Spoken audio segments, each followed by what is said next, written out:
Hello guys, today we will talk about how to fix or how to solve the problem of autoplay on the application of CapCut. You will go to settings.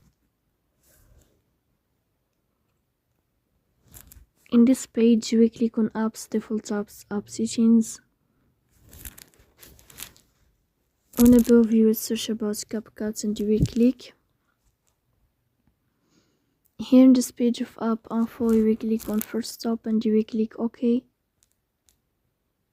Here you will enter to the window of storage. Then we click on clear cache. In the end you can turn off your phone